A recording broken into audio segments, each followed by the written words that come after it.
In our discussion earlier, you just touched on the subject of Satan's assault on the papacy. Perhaps we could have a brief discussion about that. But if we didn't speak about the papacy before the end of this conversation, I know that by the autumn of 1992, this year, you certainly would be very angry and disappointed with me. By the spring of 93 and well into May, June and July of that year, I don't think you would ever speak to me again, because I would have let you down.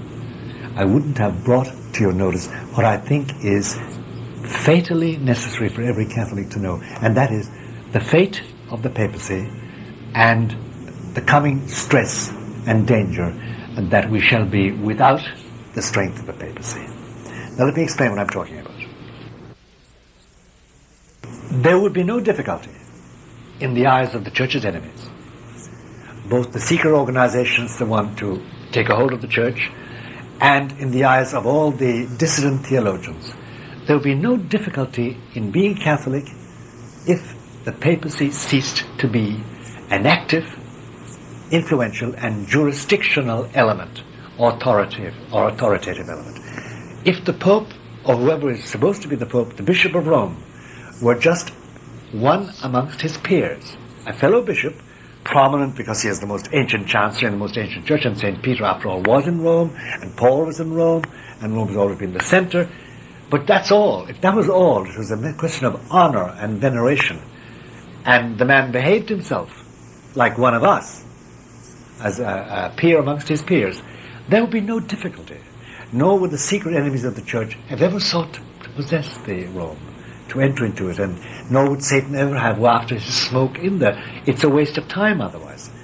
The prize, the booty, to be taken away and devoured is the papacy. Now, we want to be very clear what we mean by papacy. We do not mean the tiara, the triple crown. We do not mean the gold in the Vatican museums. We don't mean the papal thrones. We don't mean anything grandiose and valuable from the point of view of riches or prestige or influence. We just mean one thing, that the papacy implies that there is one individual, a man, on the face of the earth who claims and can back up that claim with historical proof and the weight of divine faith, that he, and he alone, in a population of 6 billion, is the only one who can speak about God authoritatively to any man alive. He is the only one who claims it, and the only one who can back it up. And he's the only one who, first of all, backs it up by proving that he is the one of 264 men going back link by link through bad, good, and indifferent, saint and sinner, the bishops of Rome, back to the first bishop of Rome, who was told by Jesus, "Whoever listens to you listens to me. Thou art Peter, and upon this rock I will build my church. Whatever you loose here on earth will be loosed in heaven. Whatever is tied up here, it will be tied up in heaven. Because the gates of hell will never prevail against you." And he has that direct historical connection. It is the pain of the Protestants who started in the 16th century, or the Unitarians who started later, or the Methodists, to find that they are woebegone waifs of the centuries that started up like abortions and have no direct historical connection with the historic Jesus of history and the first men who came out with the faith and the Pentecostal tradition and revelation he gave them. Now that's the papacy. It means that one thing essential. There's one man who must be listened to under certain conditions, who is the only one who can claim that legitimately, and despite all his sins, if he does commit sin, despite all his errors, if he does commit errors, despite his bad leadership, his weakness, his unfaith, if he has all those things, he must still be listened to once he speaks dogmatically for the whole of the human race on faith and morals. That's a huge claim, because it means that literally tomorrow the US Congress should invite him over, tell them what to do about morality and dogma.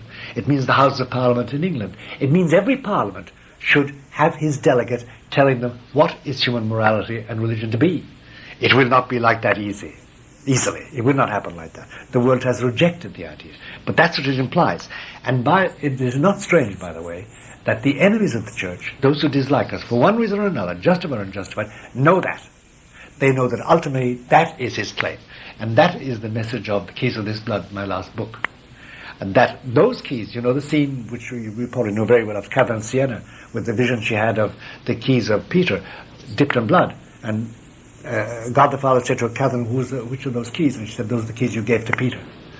And he said, yes. And why are they covered with blood? She asked him, he said, because they will never cease to be durable. They will last forever, and they will never break. And that's why the Keys of This Blood, the message is that this one man, this Polish Archbishop, this Cardinal, Karol Wojtyła, who does not sit well with the majority of the 3,000 bishops of this beloved church of ours, and who is hated by so many nuns and so many priests and so many lay people and disliked by so many secular governments, this man is the only man on the face of the earth whom you can in any way trustingly believe is the voice of Christ. That's a huge claim. Now, that's a stumbling block for the world, and it's absolute folly for most of our modern society. It's a stumbling block for them because they know that despite all the denigration they've done of the papacy, and despite the mistakes of the papacy, because the papacy has made terrible mistakes in the last 100 years, terrible mistakes. In the last 200 years, fatal mistakes. Despite that, the prestige, the power and the influence and the peculiar moral suasion this Pope has, and the papacy has, once he exercises it, miracles happen. Now, the miracles they don't want to happen are those that impede the creation of a one world government, that impede the homogenization of all education, that impede the imposition of population control, in the real sense of the word population control, because I want to speak to you about that word in a moment, because that term means much more than babies, or limitation of births. But what they hate about it is this, that papacy is the biggest obstacle to that, because they know that if he were to act in full flush of his power and jurisdiction and authority, he could overturn them.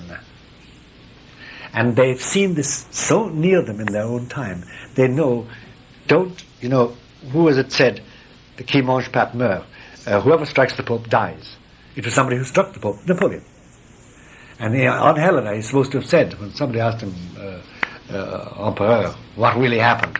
He said, I struck the Pope. Whoever strikes the Pope dies. I didn't know it. And to give him his due, Mussolini, when in the early days when he was against Hitler, and Hitler was striking the church in Germany, said, whoever strikes the church, the Pope dies. Benito even recognized that. Then he proceeded to strike the Pope, but he died. And the Pope remained. You know the old story about how many divisions the Pope has, Joseph Stalin. Same thing. They know there's this inherent possibility. They don't want to stir it up. They just want the papacy to go away. Now, if they can do that, we have no longer got Peter. That's not enough. Because there have been periods in the church when we haven't got a pope for 10 years, for 3 years, for 1 whole year. Several times when they couldn't elect a pope, there was too much jealousy and bickering amongst the sacred cardinal electors, or because the church was disrupted and there were wars on, the electors couldn't get together in one place. So the existence of an actual pope doesn't destroy the papacy. It's the institution.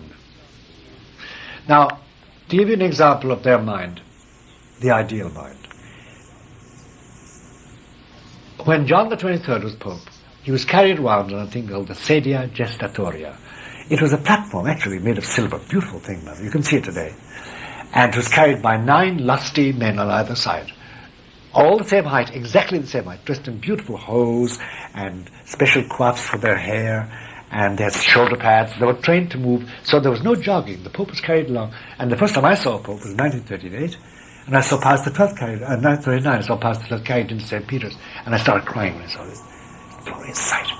And when he stood, and especially when he got down on that and was on his throne, but also in it, they had 2 flambeaux, they call it in French, 2 fans made of ostrich feathers encased in silver casings.